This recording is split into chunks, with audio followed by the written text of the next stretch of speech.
অজুতে আমাদের যে সমস্ত ভুল ত্রুটিগুলো সচরাচর হয়ে থাকে সে বিষয়ে সামান্য কিছু কথা আর্জ করার ইরাদা রাখি। ওয়া মা তাওফীক ইল্লা বিল্লাহ। এই অজুর বিষয়ে আমাদের বেশ কিছু ত্রুটি, বেশ কিছু ভুল ভ্রান্তি হয়ে থাকে। অজুর যে ভুলগুলো হয়তো আপনিও করেন, আমরাও করছি প্রতিনিয়ত, কিন্তু জানি না। তো সেগুলো নিয়ে আমরা সংক্ষেপে আলোচনা করব। নবী সাল্লাল্লাহু আলাইহি ওয়াসাল্লাম বুখারী মুসলিমের হাদিসে আসছে, তিনি বলেছেন, লা তুকবালু সালাতুন বিগাইরি তাহুরিন, পবিত্রতা ছাড়া কোনো সালাত কবুল হবে না। কোনো সালাত আল্লাহর কাছে অ্যাকসেপ্টেড, গ্রহণযোগ্য হবে না কি ছাড়া? তাহারাত ছাড়া, ওযু ছাড়া।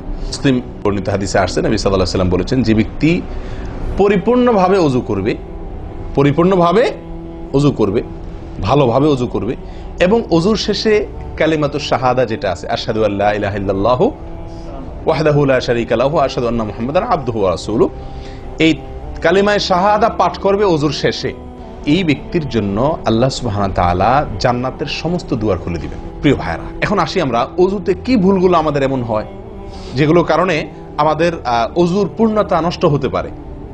তার ভিতরে এক নম্বরের ভুল হলো, যেটি আমাদের হয়ে থাকে ওযুর ক্ষেত্রে অনেকেরই, সেটা হলো বিসমিল্লাহ পাঠ না করা।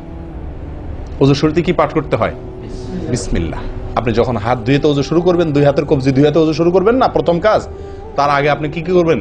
বিসমিল্লাহ। বিসমিল্লাহ বলে হাত ধুয়ে তারপর ওযু শুরু করবেন। বহু লোক আছি আমরা, ওযুখানায় ওই গল্প করতেছি, আড্ডা মারতেছি, কথাবার্তা বলতেছি, এই বলতে বলতে ওযু শুরু করে দিছি। তাহলে বিসমিল্লাহ কখন পড়তেছি?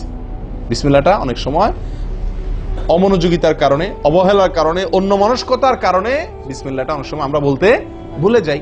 অথচ এই বিসমিল্লাহ পাঠ করা ওযু শুরুতে অনেক বিশেষজ্ঞ আলেমের মতে ফরজ।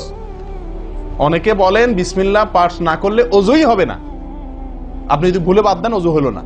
যদিও সংখ্যাগরিষ্ঠ ওলামাদের মতে এটা না, তাদের মতে বিসমিল্লাহ পাঠ করা এটা ওযুর সুন্নাহ। এটা হলো ওযুর কি? সুন্নাহ। এটা আপনি যদি বিসমিল্লাহ বলে যদি ওযু শুরু করেন, তাহলে ওযুটার ভিতরে পূর্ণাঙ্গতা আসলো। দ্বিতীয় যে ভুলটি হয় ভাই, 199 জনের বলবো, তার চেয়ে বেশি হতে পারে, হাজারের ভিতরে 10 জন মানুষের হয় কিনা আমার সন্দেহ আছে এই কাজটা সঠিকভাবে করতে পারি না। সেটা হলো ওযুর সময় মিসওয়াক করা। ওযুর সময় কি করা ভাই? মিসওয়াক করা। এটি এত গুরুত্বপূর্ণ সুন্নাত যে নবী সাল্লাল্লাহু আলাইহি ওয়াসাল্লাম বলেছেন, বুখারীর হাদিস, লাউলা আন আশুক্কা আলা উম্মতি লা আমারতুহুম বিসওয়াকি ইনদা কুল্লি ওযু। বুখারীর হাদিস। নবী সাল্লাল্লাহু আলাইহি ওয়াসাল্লাম বলেন, আমার উম্মতের জন্য যদি কঠিন না হতো, তাদের জন্য কষ্টের কারণ না হতো, তাহলে আমি তাদেরকে বাধ্যতামূলক করে দিতাম, ফরজ করে দিতাম কি? প্রত্যেক ওযুর সময় মিসওয়াক করা। হাদিস থেকে, তার বক্তব্য থেকে বোঝা যায় যে ওযুর সময় মিসওয়াকের গুরুত্ব তার কাছে কত বেশি ছিল। 3 নম্বর যে ভুলটা আমাদের হয়ে থাকে সেটা হলো কুলির মধ্যে। দেখেন, প্রত্যেকটা কাজেই কিন্তু আমি একটা একটা করে আপনাদের দেখাচ্ছি ওযুর প্রত্যেকটা কাজে আমাদের ত্রুটিগুলো হয় কিভাবে। দেখেন, কুলির সময় ভুল হয়। কি ভুল হয়? কুলিটা যেভাবে করার কথা সেভাবে আমরা করি না। হাদিসে কুলির বিষয়ে নির্দেশ এসেছে, সেটাকে বলা হয়েছে মদমাদা। মদমাদা আরবি শব্দ, এটার বাংলা অর্থ হয় কুলি করা বা কুলকুচি করা বা কুলকুচা করা। এই কুলি বা কুলকুচা এটা হলো মুখের ভিতরে আপনি হাতের কষে করে পানি নিয়ে মুখে নাড়বেন, এরপরে ফেলবেন, আবার হাতে নিবেন, কিছু সময় নাড়বেন, 1 সেকেন্ড হোক 2 সেকেন্ড হোক, এরপরে ফেলবেন। এটা হলো কুলি বা কুলকুচা। আমরা বেশিরভাগ সময় এরকম করি আলহামদুলিল্লাহ। যখন ব্যস্ত থাকি, যখন হুলস্থুল থাকে, কোনো সময় কোনো কাজের তাড়া থাকে, তখন অনেক সময় আমরা কি করি? হয় কি না? হয় না? মুখে নিলাম আর ঢাললাম, মুখে নিলাম আর ঢাললাম। আমি জানি না আপনাদের হয় কিনা এরকম। আমি দেখছি এরকম অনেক সময় হয়। আপনারা একমত কিনা? নিলাম মানে ব্যস্ততার কারণে, হয়তো জামাত শেষ হয়ে যাচ্ছে বা অন্য কোনো কারণ আছে, অথবা দেরিতে আসছি, তো তখন মুখের ভিতর নেওয়াও আর ফেলাও, এতে কলি হবে না। নাম্বার 4, নাকে পানি দেওয়া। দেখেন, একটা একটা করে দেখেন, প্রত্যেকটাতে ত্রুটি আছে। আল্লাহুল মুস্তাআন। নাকে পানি দেওয়া। নাকে পানি দেওয়ার যে নির্দেশ আসছে হাদিসে, এটাকে বলা হয় ইস্তেনশাক। ইস্তেনশাক শব্দের মূল অর্থ হলো পানি টানা, নাকে পানি টানা। আমরা নাকে পানি টানি না, দেইও না। একটা হলো দেওয়া, একটা হলো ছিটানো, আর একটা হলো টানা।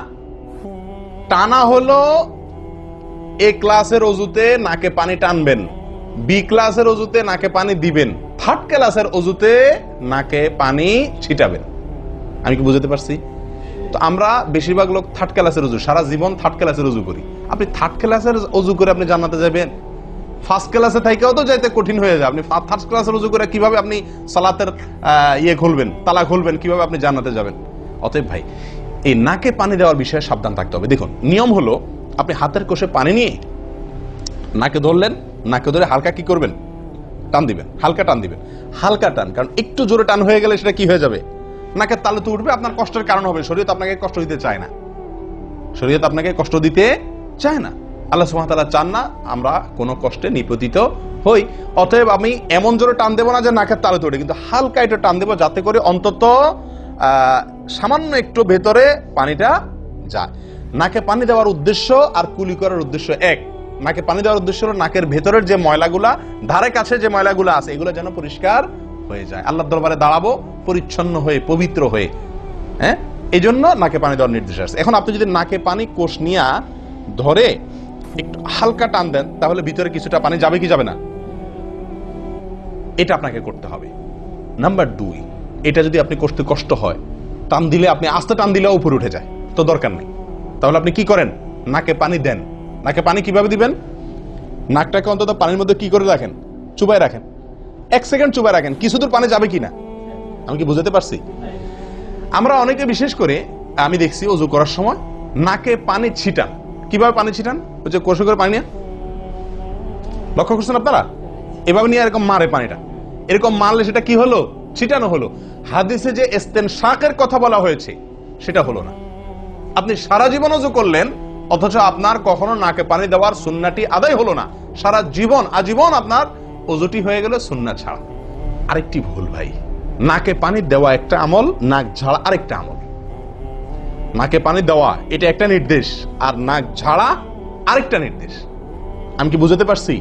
কুলি করা একটা আমল, হাত ধোয়া একটা আমল, হাতের কবজি পর্যন্ত 2 হাতের বিসমিল্লাহ বলা, তারপর তো এটা আছেই। এরপরে মেসওয়াক করা একটা আমল, কুলি করা আরেকটা সুন্নাহ, কুলির পরে নাকে পানি দেওয়া বা নাক দিয়া পানি টানা আরেকটা আমল, এরপরে নাক ঝাড়া আরেকটা আমল।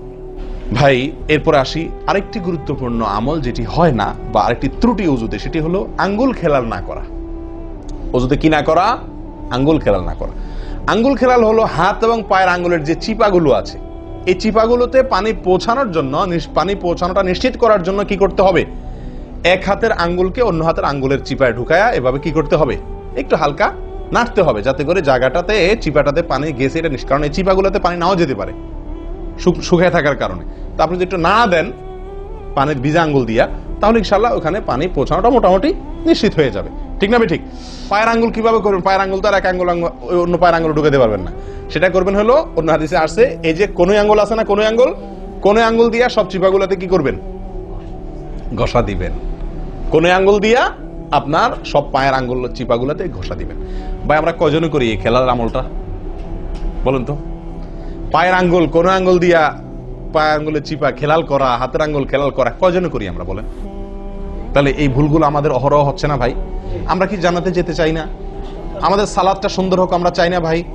আমাদের এই সালাত খুব পাওয়ারফুল হোক, শক্তিশালী সালাত হোক। এই সালাতের মাধ্যমে আমি অন্যায় থেকে বেঁচে থাকবো, এই সালাতের মাধ্যমে আমি জান্নাতে যাব, এই সালাত আমাকে খাঁটি মুসলিম বানাবে, এই সালাত আমাকে আল্লাহর কাছে প্রিয় বানাবে, এই সালাত কিয়ামতের দিন নূর হবে। আমরা চাই না ভাই? এগুলো যদি চাই তাহলে আমাকে ওযু সুন্দর করতে হবে, আর ওযু সুন্দর করতে গিয়ে এই ভুলগুলোর ব্যাপারে সাবধান হতে হবে। তাহলে আঙ্গুল খেলাল করা, পায়ের আঙ্গুল, হাতের আঙ্গুল আমরা করি না বললেই চলে ভাই। তো আজকে থেকে ইনশাআল্লাহ করব। তো ভাইয়ারা, ওযুর ক্ষেত্রে আরেকটি ভুল, এই যতগুলো ভুল বললাম এর ভিতরে বড় 2টি ভুল বলে ওযুর ভুলকে আমরা শেষের দিকে চলে আসছি। একটি বড় ভুল হলো শুকনা থেকে যাওয়া। কোনো জায়গা যদি আপনার অবহেলার কারণে শুকনা থেকে যায়, ওযুর অঙ্গগুলো যেগুলো ধুইতে হবে, তার কোনো অঙ্গ যদি শুকনা থেকে যায়, ওযু হবে? ওযু হবে না। এক ব্যক্তি ওযু করে আসছে, নবী সাল্লাল্লাহু আলাইহি ওয়াসাল্লাম দেখেছেন তার ওযুর কোনো জায়গা শুকনা আছে, তিনি বললেন যাও আবার ওযু করো, তোমার ওযু হয় নাই। তিনি তাকে পুনরায় ওযু করাইছেন। কেন? তার ওযু সঠিকভাবে হয় না, শুকনা রয়ে গেছে। অনেক সময় দেখা যায় আমাদের অনেক ভাই ওযু করেন, ওযু করলে বেশ কিছু জায়গা, বিশেষ করে যে কোনই জায়গাটা, এই জায়গাটা দেখা যায় শুকনা থাকে। এই যে কানের লতির এই যে জায়গাটা, এখানে দেখা যায় একটু কি থাকে? শুকনা থাকে। কপালের দিকে দেখা যায় শুকনা থাকে। এই জায়গাগুলো অনেক সময় দেখা যায়, বহু লোককে দেখা যায় ওযু করে আসছে, এখানে শুকনা, এখানে শুকনা, পায়ের গোড়ালি, গিরা, এই জায়গাগুলোতে শুকনা। কারণ হলো ওই যে অবহেলা করে অজু করছে, কোন রকম অজু করছে, অজুটা যেভাবে করা দরকার সেভাবে করে নাই। ভাই এই জিনিসটা আপনার লক্ষ্য করা দরকার কি দরকার না? অজুই হবে না। এই যে ভুলগুলো বললাম এগুলা হলে আপনার অজু হয়ে যাবে, কাগজে কলমে অজু হয়ে যাবে। কিন্তু এখনকার যে ভুলটা বললাম, যদি শুকনা না থাইকা যা আল্লাহ মাফ করেন, তাহলে কাগজে কলমে অজু হবে না, কাগজে কলমেও কি হবে না, অজু হবে না। এত জঘন্য, সাবধান থাকার দরকার কি দরকার না?